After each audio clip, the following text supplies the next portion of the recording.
Over the past 23 years, a project that began in Nempenteme, Sansot District has grown into a prestigious higher education institution recognized both nationally and internationally. Under the initiative and leadership in building various achievements of His Excellency Professor Unsabo, the first former rector of the International University. For the past 23 years, the university has been providing training and knowledge or skills to many students who have graduated from the university under the guidance of famous professors.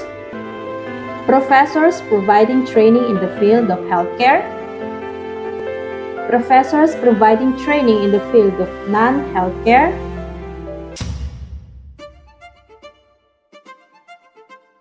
from 2010 to the present, the university has continued to develop strongly.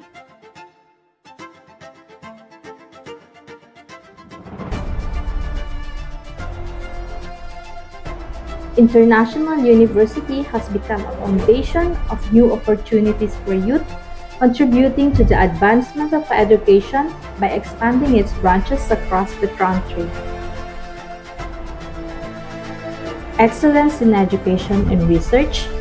building professional human resources with competent skills and strong ethics. Currently,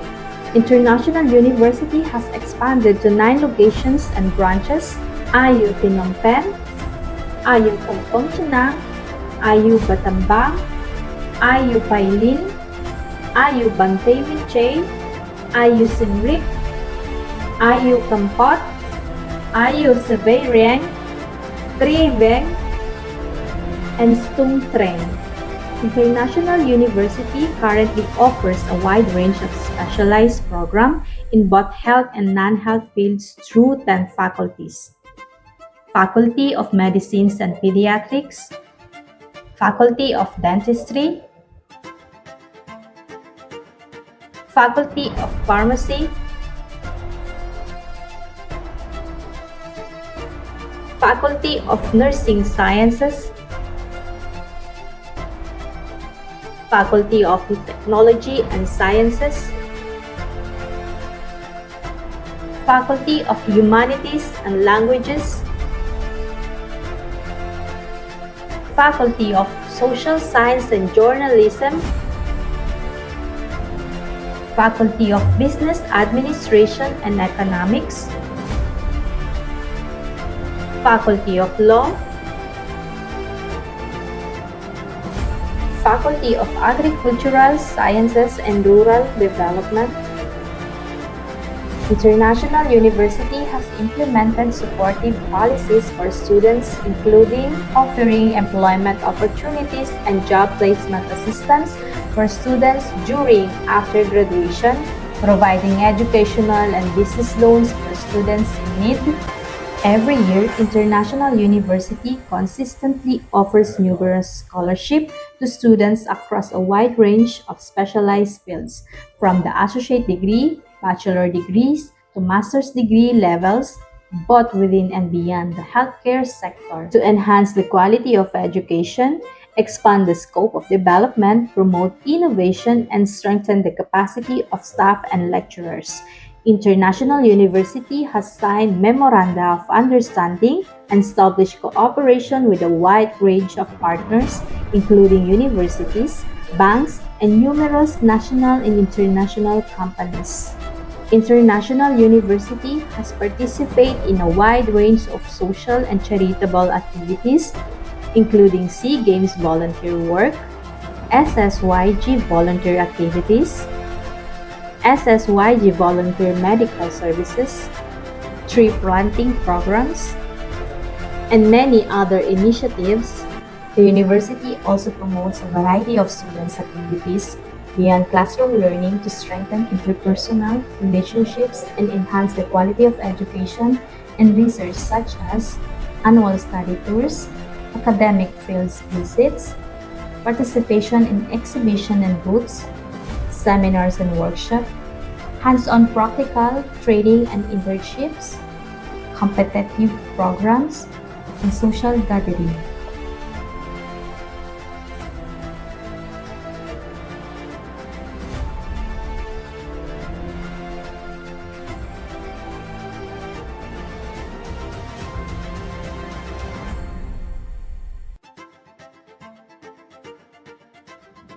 The university is undergoing rapid expansion, highlighted by a new 11-story facility dedicated to strengthening and advancing our educational quality.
Some rap such as now, can children is a gosh like good year crazy my at home boy. But that man no crookness of the eye chip and dog raise my no man thing. Cứ đợi xa ca chụp cái nó bay hai thay cả. Tôi mê mặt theo nó mê là ca cho ra cả đào ấy. Ca chỉ là ca sức sáng. Ai thay chỉ ổn sẵn lột thông. Xem rap pro sa chỉ chào.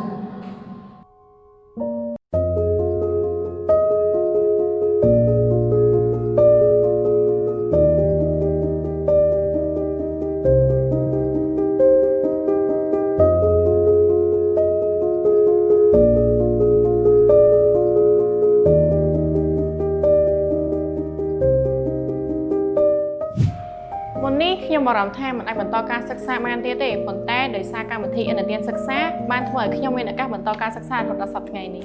ការអប់រំគឺជាការវិនិយោគដ៏មានតម្លៃបំផុតយើងចង់ឲ្យនិស្សិតគ្រប់រូបដែលមានសមត្ថភាពអាចបន្តការសិក្សានិងមិនត្រូវឲ្យបញ្ហាហិរញ្ញវត្ថុជាឧបសគ្គរារាំងឡើយ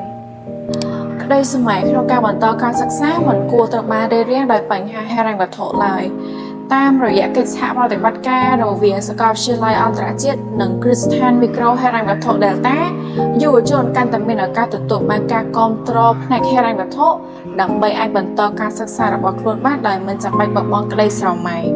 ព្រោះថាការអប់រំថ្ងៃនេះមិនមែនត្រឹមតែជាចំណេះដឹងប៉ុណ្ណោះទេប៉ុន្តែជាមូលដ្ឋានគ្រឹះសម្រាប់កសាងអនាគតដ៏ប្រសើរនិងបង្កើតឱកាសការងារថ្មីៗនៅក្នុងជីវិត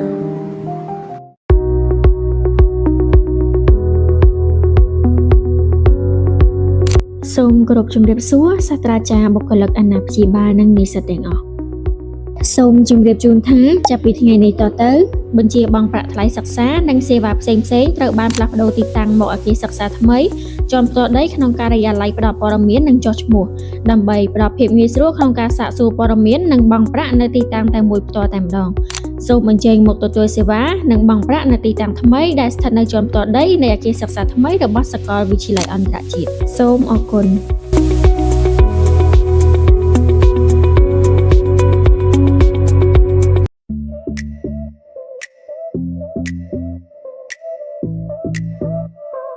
សម្រាប់ឆ្នាំសិក្សាថ្មី2026-2027សាកលវិទ្យាល័យអន្តរជាតិអាយុផ្ដល់ជូនអាហារូបករណ៍រហូតដល់ 100% សម្រាប់និស្សិតថ្មីនៅទីតាំងគោលនិងគ្រប់សាខាសាកលវិទ្យាល័យអន្តរជាតិសម្រាប់ទីតាំងគោលនៅរាជធានីភ្នំពេញរួមមានសាខាសែនសុខសាខាក្មួយសាខាកំបូរនិងសាខាខួស្រូវសម្រាប់ទីតាំងនៅតាមបណ្ដាខេត្តរួមមានសាខាខេត្តកំពង់ឆ្នាំងអតីតវិទ្យាស្ថានបូលីណូសាខាខេត្តបៃលិនសាខាខេត្តបាត់ដំបងសាខាខេត្តសៀមរាបសាខាខេត្តបន្ទាយមានជ័យសាខាខេត្តស្ទឹងត្រែងសាខាខេត្តស្វាយរៀងសាខាខេត្តព្រៃវែងនិងសាខាខេត្តកំពតលើសពីនេះ ទៅទៀតសាកលវិទ្យាល័យអន្តរជាតិផ្ដល់ជូនអាហារូបករណ៍តាមនិទេសផងដែររួមមាននិទេស A ទទួលបានអាហារូបករណ៍ 100% និទេស B ទទួលបានអាហារូបករណ៍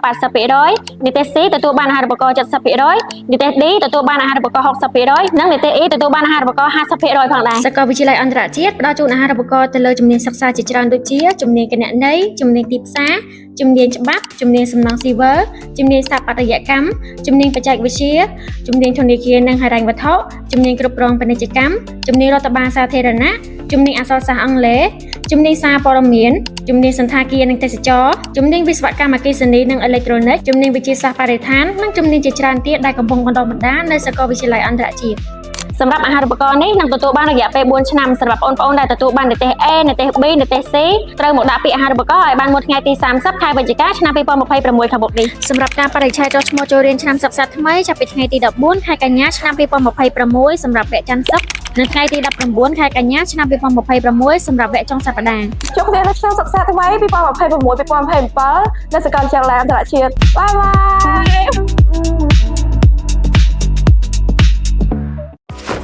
សួស្តីអ្នកទាំងអស់គ្នាថ្ងៃនេះខ្ញុំបានចូលរួមកម្មវិធី International Exchange Lecture of Nursing Skill បើសិនមកអ្នកទាំងអស់គ្នាចង់ដឹងថាកម្មវិធីហ្នឹងមានអីថ្មីប្លែកនិងមានសកម្មភាពអ្វីខ្លះតោះទៅមើលទាំងអស់គ្នា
ជំរាបសួរអ្នកទាំងអស់គ្នាខ្ញុំឈ្មោះកំមុញនាង Hello everyone, my name is Khawbunleng. ជំរាបសួរអ្នកទាំងអស់គ្នានាងខ្ញុំឈ្មោះសែមរ៉ូសាហើយខ្ញុំជានិស្សិត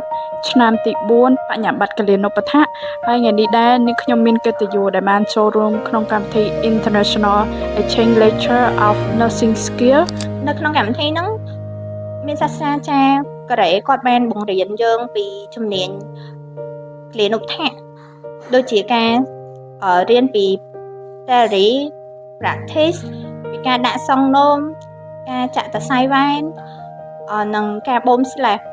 ហើយពួកគាត់បានបែងចែកយើងជា3ក្រុមមួយក្រុមមាន10នាក់ហើយពួកយើងបានចូលរួមធ្វើជាមួយពួកគាត់ទាំងអស់គ្នា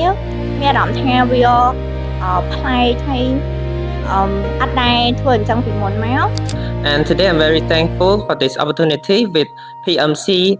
Presbyterian Medical Center and Jesus Hospital that bring me here and show me how to do the correct way to insert the Foley and the communication with patients. ភើបនឹង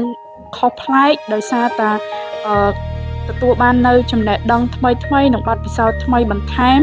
ដូចជាទ្រឹស្ដីនិងការអនុវត្តបន្ថែមទៀតដូច្នេះនាងខ្ញុំសូមជូនពរ និងអរគុណទៅដល់សាស្ត្រាចារ្យដែលបាន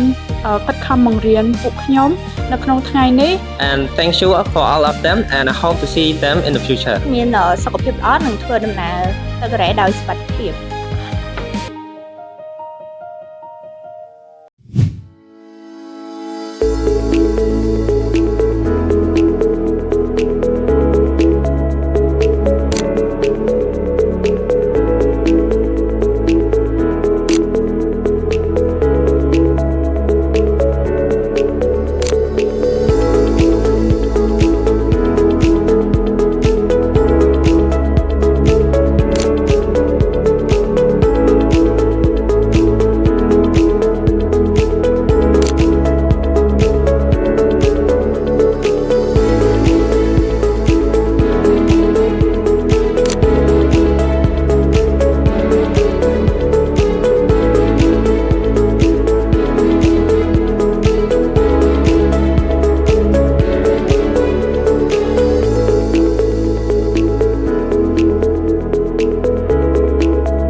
ដោយសារមានសំណួរជាច្រើនមកកាន់សាកលវិទ្យាល័យអន្តរជាតិស្ដីពីវគ្គរៀនត្រៀមប្រឡងចូលវិស័យសុខាភិបាលជំរាបសួរពុកម៉ែបងប្អូនសាកលវិទ្យាល័យអន្តរជាតិសូមជូនដំណឹងដល់ពុកម៉ែបងប្អូនថាសាកលវិទ្យាល័យអន្តរជាតិបើកវគ្គរៀនត្រៀមប្រឡងចូលក្នុងវិស័យសុខាភិបាល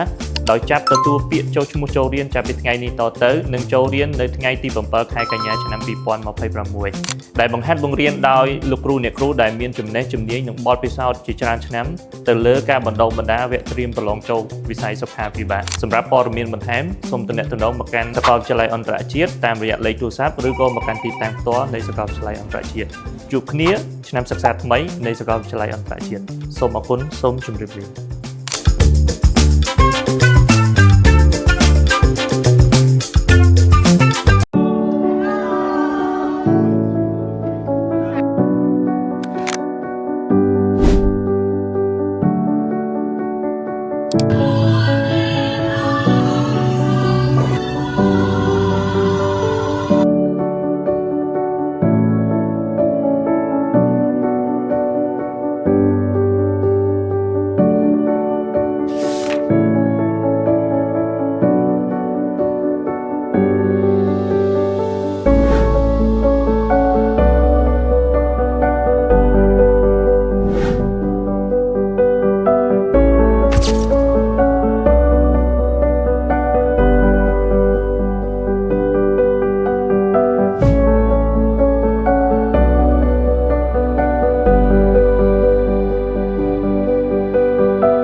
បងមានដឹងអត់ថាសាកលវិទ្យាល័យអន្តរជាតិបានផ្ដល់ជូននៅអាហារូបករណ៍ពី 50% ទៅ 100% សម្រាប់ជំនាញក្រៅវិស័យសុខាភិបាលជាច្រើនមិនថាបងប្អូនទទួលបាននីតិ A ឬក៏ E គឺមានការផ្ដល់ជូននៅអាហារូបករណ៍ទាំងអស់ដែលអាហារូបករណ៍រួមមាននីតិ A គឺទទួលបានចំនួន 100% នីតិ B ចំនួន 80% នីតិ C ចំនួន 70% នីតិ D ចំនួន 60% និងនីតិ E ចំនួន 50%សម្រាប់អាហារូបករណ៍ទាំងនេះផ្ដល់ជូនទៅលើជំនាញជាច្រើនដូចជាជំនាញគណនេយ្យជំនាញច្បាប់ជំនាញទីផ្សារជំនាញសំណង់ស៊ីវើជំនាញស្ថាបត្យកម្មជំនាញ IT ជំនាញធនាគារនិងហិរញ្ញវត្ថុជំនាញគ្រប់គ្រងពាណិជ្ជកម្មជំនាញរដ្ឋបាលសាធារណៈជំនាញអក្សរសាស្ត្រអង់គ្លេសជំនាញសារព័ត៌មានជំនាញគ្រប់គ្រងសណ្ឋាគារនិងទេសចរណ៍ជំនាញវិស្វកម្មអគ្គិសនីនិងអេឡិចត្រូនិកជំនាញវិទ្យាសាស្ត្របរិស្ថាននិងជំនាញក្រៅវិស័យសុខាភិបាលជាច្រើនទៀតកំពុងរងចាំបងប្អូនហើយសម្រាប់អាហារូបករណ៍នេះបានផ្ដល់ជូនបងប្អូនរយៈពេល4ឆ្នាំពេញសម្រាប់បេក្ខជនដែលទទួលបាននីតិ A B និង C ត្រូវតាមមករុះរាន់ដាក់ពីអាហារូបករណ៍ឲ្យបានមុនថ្ងៃទី30ខែវិច្ឆិកាឆ្នាំ2026ការបរិច្ឆេទចុះឈ្មោះចូលរៀនលើកទី1នៅថ្ងៃទី14ខែកញ្ញាឆ្នាំ2026សម្រាប់វគ្គច័ន្ទศุកร์និងថ្ងៃទី19ខែកញ្ញាឆ្នាំ2026សម្រាប់វគ្គចុងសប្តាហ៍ជួបគ្នានៅឆ្នាំសិក្សាថ្មីឆ្នាំ2026-2027នៅសាកលវិទ្យាល័យអន្តរជាតិបាយបាយ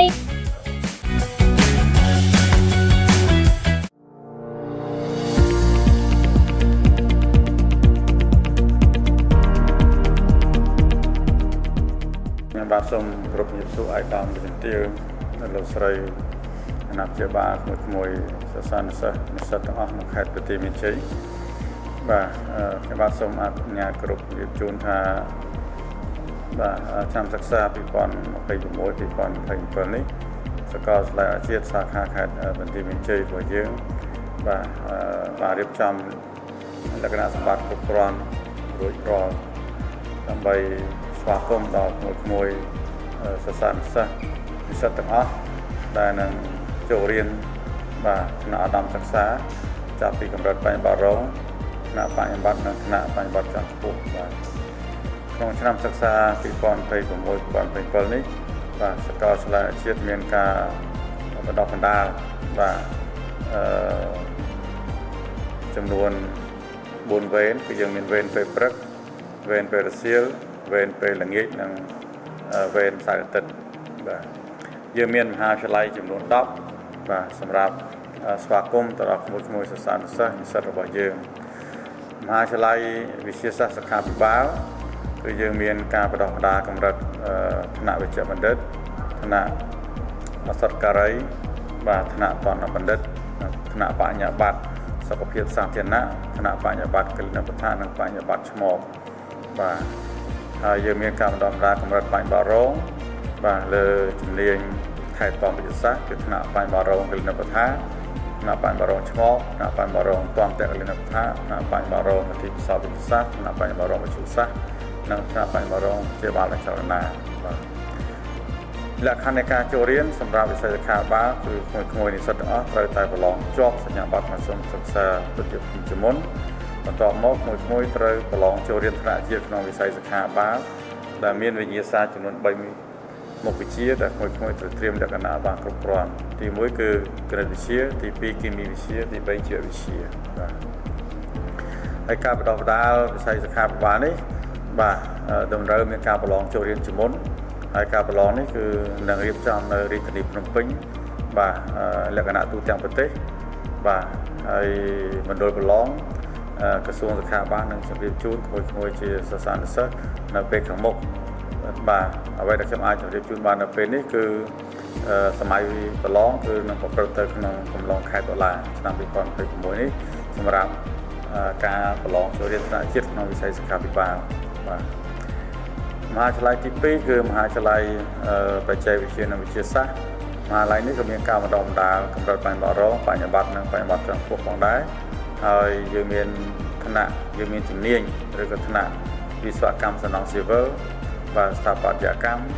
បាទព័ត៌មានវិទ្យាសុរិយោដីគណិតវិទ្យាអនុវត្តបាទវិស្វកម្មអគ្គិសនីនិងទូរគមនាគមន៍ហើយក្នុងមហាវិទ្យាល័យនេះផងដែរគឺយើងមានជំនាញថ្នាក់វិទ្យាសាស្ត្របាទដែលមានជំនាញសំខាន់មួយចំនួនដូចជាគីមីចំណីអាហារមីក្រូជីវសាស្ត្រគីមីជីវសាស្ត្រជីវបច្ចេកវិទ្យានិងជីវវិទ្យាបាទទី3គឺមហាវិទ្យាល័យនីតិសាស្ត្រ បាទយើងមានការបណ្ដុះបណ្ដាលបាទថ្នាក់បញ្ញវន្តរងថ្នាក់បញ្ញវន្តអនុបណ្ឌិតបាទជំនាញនីតិសាស្ត្ររដ្ឋបាលសាធារណៈបាទតំណែងអន្តរជាតិនិងវិទ្យាសាស្ត្រនយោបាយទី4គឺយើងមានមហាវិទ្យាល័យវិទ្យាសាស្ត្រសេដ្ឋកិច្ចនិងគណិតសាស្ត្របាទដែលយើងមានជំនាញគ្រប់គ្រងគណនេយ្យធនាគាររ៉ាយវត្ថុទេសចរបដិសណ្ឋារកិច្ចបាទនិងទីផ្សារបាទនិងវិទ្យាសាស្ត្រសេដ្ឋកិច្ចផងដែរទី5គឺមហាវិទ្យាល័យមនុស្សសាស្ត្រនិងភាសាគឺយើងមានជំនាញអក្សរសាស្ត្រអង់គ្លេសមហាវិទ្យាល័យវិទ្យាសាស្ត្រសង្គមនិងសារព័ត៌មានគឺយើងមានជំនាញសារព័ត៌មានវិទ្យាសាស្ត្រសង្គមវិទ្យាសាស្ត្រអប់រំបាទហើយចុងក្រោយគឺមហាវិទ្យាល័យកសិកម្មនវជនបទដែលយើងមានជំនាញសំខាន់ទី1គឺសុខភាពសហគមន៍ទី2សុខភាពបរិស្ថានទី3អនាម័យនៃការបង្ការរោគទី4វិទ្យាសាស្ត្រសត្វទី5វិទ្យាសាស្ត្រជលផលនិងទី6អវជនបទបាទនៅក្នុងកម្មវិធីទាំងអស់រួមមានបញ្ញវន្តរងបញ្ញវន្តនិងបញ្ញវន្តជាន់ខ្ពស់សាកលវិទ្យាល័យជាតិត្រូវបានការលើកទឹកចិត្តនិងការអនុញ្ញាតពីរដ្ឋាភិបាលកម្ពុជារបស់យើងឲ្យបណ្ដុះបណ្ដាលថ្នាក់បញ្ញវន្តជាន់ខ្ពស់វគ្គពិសេសជូនទៅដល់មន្ត្រីរាជការក៏ដូចជា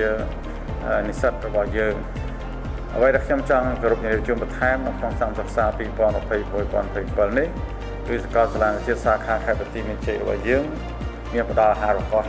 50% បាទទៅលើវិស័យក្រៅសុខាភិបាលបាទលើវិស័យក្រៅសុខាភិបាលមានសំណង់ស៊ីវិលមានសេដ្ឋកិច្ចបាទមានគណនេយ្យទេសចរណ៍លក្ខណៈបាទហើយយើងក៏មានអាហារូបករណ៍ 50% ផងដែរទៅលើថ្នាក់បញ្ញវន្តជាន់ខ្ពស់វគ្គពិសេសបាទដូចខ្ញុំគ្រប់ជូនបាញ់មិញអញ្ចឹងគឺថ្នាក់បញ្ញវន្តជាន់ខ្ពស់វត្តជនបទថ្នាក់បញ្ញវន្តជាន់ខ្ពស់សុខភាពសហគមន៍និងថ្នាក់បញ្ញវន្តជាន់ខ្ពស់សុរិយោដីអភិរក្សដែលជាវគ្គពិសេសនេះគឺយើងមានអាហារូបករណ៍ 50% ជួយទៅដល់មួយនិស្សិតត្រីឆ្ការរបស់យើងបាទដែលចង់បន្តការសិក្សាថ្នាក់បញ្ញវន្តជាន់ខ្ពស់ហើយចំណុចចុងក្រោយអ្វីដែលខ្ញុំចង់ចែកម្លែកជូនដល់មួយជានិស្សិតដែលទើបតែដែលនឹងប្រឡងជាប់សញ្ញាបត្រប្រសិទ្ធសិក្សាទុតិយភូមិនាសម័យប្រឡងឯកឧត្តមសេហានេះឬក៏ប្រឡងមិនជាប់បាទមេត្តាជ្រាបថាសាកលវិទ្យាល័យអន្តរជាតិសាខាខេត្តបន្ទាយមានជ័យរបស់យើងបាទសូមលើកទឹកចិត្តបាទដល់ក្មួយទាំងអស់បាទឲ្យបន្តការសិក្សាទោះក្នុងកម្រិតបញ្ញវន្តរងក្តីឬកម្រិតបញ្ញវន្តក្តីបាទហើយបើសិនជាក្មួយនិស្សិតជួបការលំបាកលើបញ្ហាហិរញ្ញវត្ថុសាកលវិទ្យាល័យជាតិគឺបានរៀបចំនៅកម្ចីសិក្សាបាទកម្ចីសិក្សានេះគឺជាវិទ្យាបាយមួយដ៏ល្អបំផុតហើយសារកម្ចីសិក្សានេះគឺមិនតម្រូវឲ្យក្មួយបង់ថវិកាបាទក្នុងពេលដែលមានការលំបាកទេបាទគឺសាកលវិទ្យាល័យបានសហការជាមួយនឹងគ្រឹះស្ថានមីក្រូហិរញ្ញវត្ថុដើរតាម Microfinance ដើម្បីរៀបចំកម្ចីសិក្សាឬហៅថានិទានសិក្សាជូនដល់ក្មួយ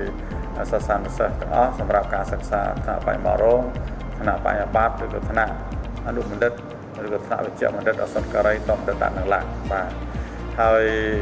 កម្ចីសិក្សានេះងាយស្រួលហើយក៏មិនមានតម្រូវការឲ្យដាក់ប្លង់ប្រចាំឬក៏ទ្រព្យប្រចាំអ្វីទាំងអស់បាទតោះម្ដងរបស់សាកលវិទ្យាល័យជាតិមានការចូលរួមជួយរំលែកបន្ទុកការលំបាកជូនដល់ក្មួយសិស្សានុសិស្សបាទដើម្បីឲ្យក្មួយមានឱកាសបានចូលរៀនគ្រប់គ្រាបាទដើម្បីចូលរួមអភិវឌ្ឍប្រទេសជាតិរបស់យើងក្រោមការដំណើរប្រកបដោយគតិបណ្ឌិតរបស់សម្ដេចមហាបវរធិបតីនិងបណ្ដាយុរដ្ឋប្រទេសកម្ពុជាបាទដើម្បី